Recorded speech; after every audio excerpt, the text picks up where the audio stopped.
going for a little hill walk today, and I just have the outside sounds turned off, the outside mic turned off because it's a bit windy and you can't hear me. But I'll turn the nature on after a bit. Just a few things about Jack and Lily's case. The recent witness coming out and making a statement to the RCMP, whenever that was done, that was good.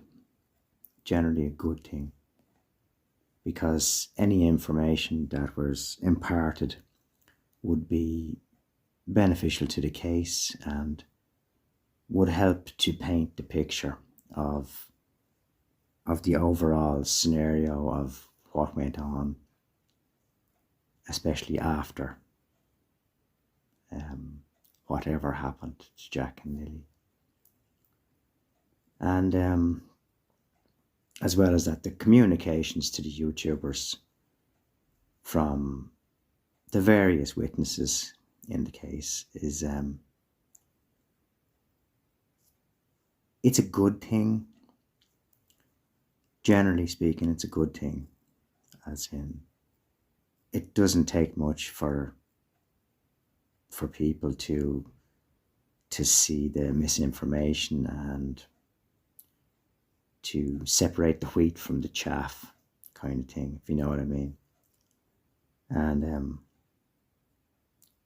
it's generally good because it keeps the children's case up there in the public knowledge, especially in the social media area, as well as mainstream, because they're watching the whole time.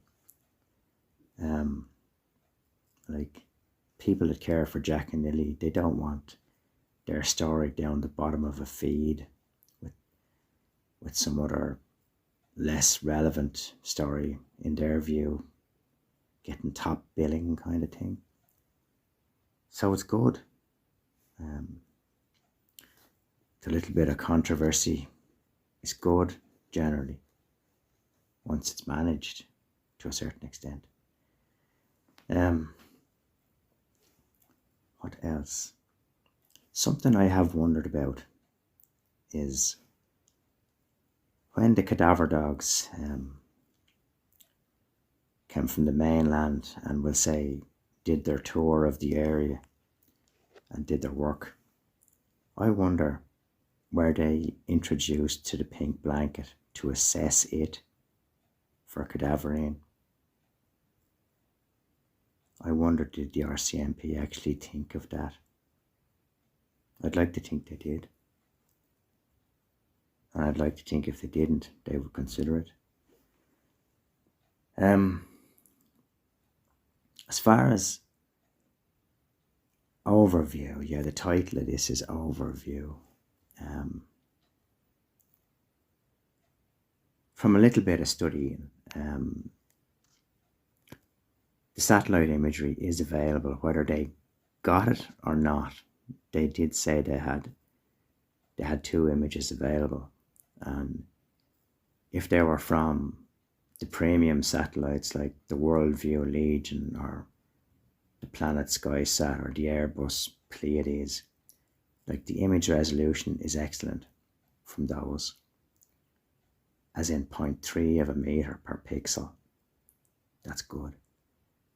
That can discriminate between a car and an SUV.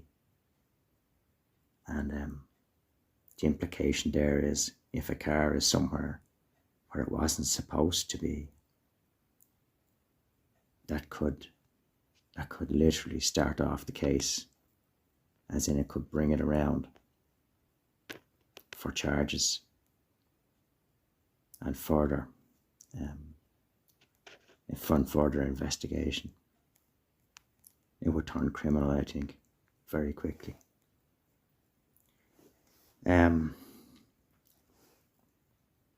Yeah. Okay, I'll leave it there, and I'll say take care and good luck.